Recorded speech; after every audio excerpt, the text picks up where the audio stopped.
Assalamualaikum warahmatullahi wabarakatuh. Saya di sini Evi Medina Oktavia dari program Studi Ilmu Keperawatan ingin mempresentasikan materi tentang fungsi dan kedudukan bahasa mata kuliah Bahasa Indonesia. Bahasa merupakan suatu media yang digunakan untuk menyampaikan dan memahami gagasan, pikiran, ide, dan pendapat. Bahasa juga media komunikasi utama di dalam kehidupan manusia untuk berinteraksi. Di sini saya akan menjelaskan tentang fungsi bahasa baku yang terbagi menjadi dua, yaitu fungsi secara umum dan fungsi secara khusus. Yang pertama saya akan jelaskan yaitu fungsi secara umum. Fungsi secara umum ini terbagi menjadi 4, yaitu yang pertama sebagai bahasa nasional. Nah, dari peristiwa Sumpah Pemuda itulah akhirnya kita dapat mengetahui dan menyadari bahwa berbahasa yang satu itu adalah bahasa Indonesia. Nah, yang kedua itu yaitu sebagai alat komunikasi. Nah, selaku makhluk sosial yang memerlukan orang lain untuk berinteraksi sebagai mitra komunikasi kita. Komunikasi di sini terbagi menjadi dua yang dapat kita lakukan, yaitu secara verbal dan non-verbal. Nah, secara verbal ini dapat dilakukan melalui alat dan media seperti menulis dan berbicara, yaitu melalui lisan. Nah, yang kedua itu secara non-verbal. Non-verbal itu yaitu media yang berupa simbol, berupa isyarat, kode, dan bunyi. Contohnya seperti lampu-lampu lalu lintas, terus seperti siren ambulan. Dan yang ketiga itu yaitu sebagai alat berintegrasi dan beradaptasi sosial. Seseorang akan memilih bahasa yang digunakan tergantung situasi dan kondisi yang dihadapi.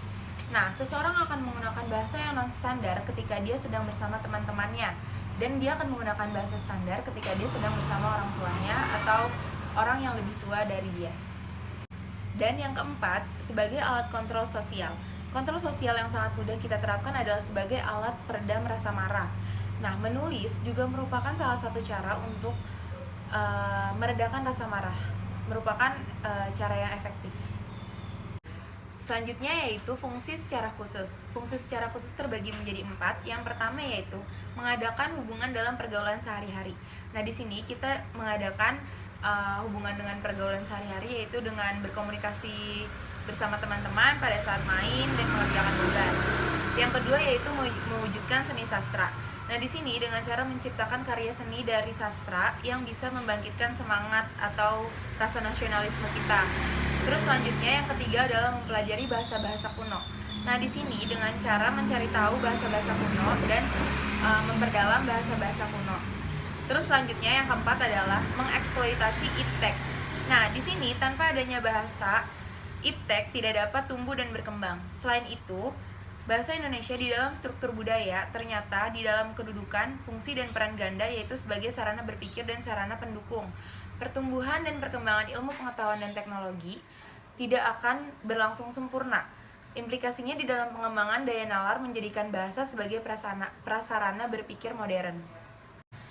Di dalam kedudukannya sebagai bahasa nasional, bahasa Indonesia berfungsi sebagai lambang kebanggaan kebangsaan, lambang identitas nasional, alat perhubungan antar warga, antar daerah, antar budaya, dan alat yang memungkinkan pernyataan berbagai suku bangsa dengan latar belakang sosial budaya dan bahasanya masing-masing ke dalam kesatuan kebangsaan Indonesia.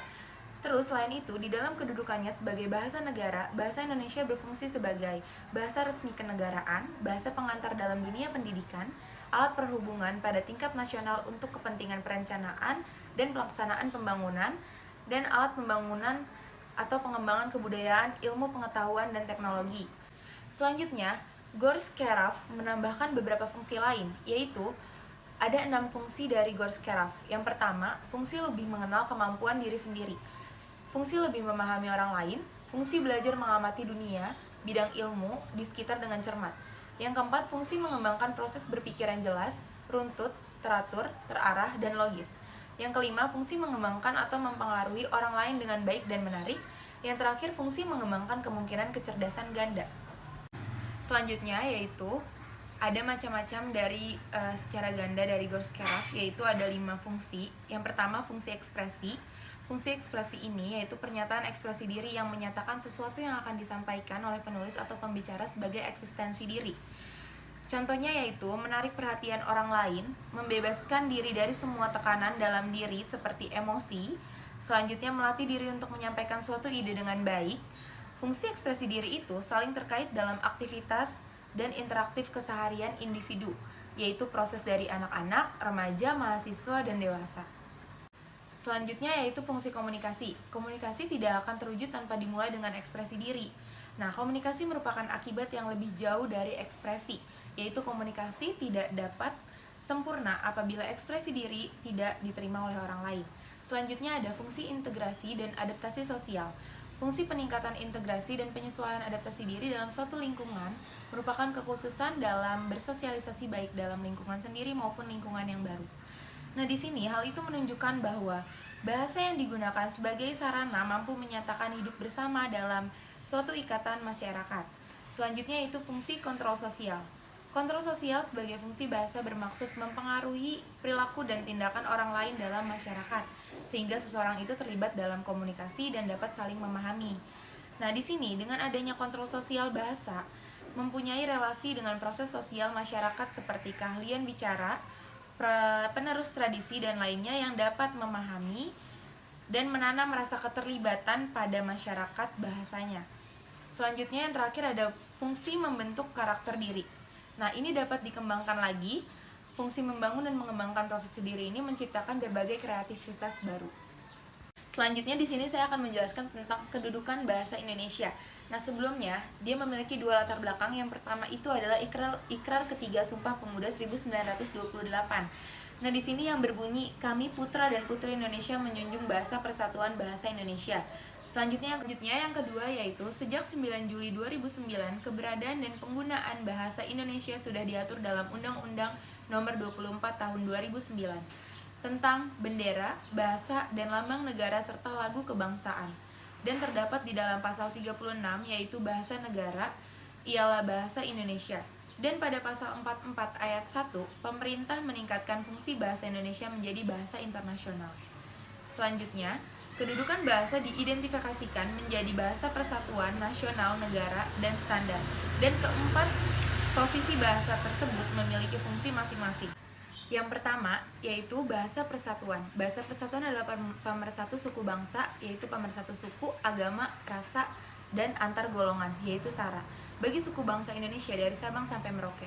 Fungsi pemersatu ini, yaitu heterogenitas atau kebinekaan, sudah direncangkan dalam Sumpah Pemuda 28 Oktober 1928. Yang kedua, yaitu bahasa nasional. Bahasa nasional adalah fungsi jati diri bangsa Indonesia bila berkomunikasi pada dunia luar Indonesia. Yang ketiga yaitu bahasa negara. Bahasa negara adalah bahasa yang digunakan dalam administrasi negara untuk berbagai aktivitas. Contohnya yaitu aktivitas keadministrasian negara. Selanjutnya, yang terakhir adalah bahasa baku. Bahasa baku yaitu bahasa standar yang merupakan bahasa yang digunakan dalam pertemuan sangat resmi. Contohnya kayak pemersatu sosial, budaya, dan bahasa. Selanjutnya yaitu berbahasa yang baik. Berbahasa yang baik ialah berbahasa yang sesuai dengan lingkungan. Lingkungan bahasa itu yang digunakan. Dalam hal ini, beberapa faktor menjadi penentu. Pertama, orang yang berbicara. Kedua, orang yang diajak berbicara. Ketiga, situasi itu formal atau non-formal. Keempat, masalah atau topik pembicaraannya. Sedangkan bahasa yang benar adalah bahasa yang sesuai dengan kaidahnya, aturannya, bentuk strukturnya. Kalau berbahasa Indonesia baku, harus seperti bahasa yang kaidahnya tertulis dalam buku-buku tata bahasa. Sekian penjelasan dari saya tentang fungsi dan kedudukan bahasa. Kurang lebihnya mohon dimaafkan. Terima kasih. Wassalamualaikum warahmatullahi wabarakatuh.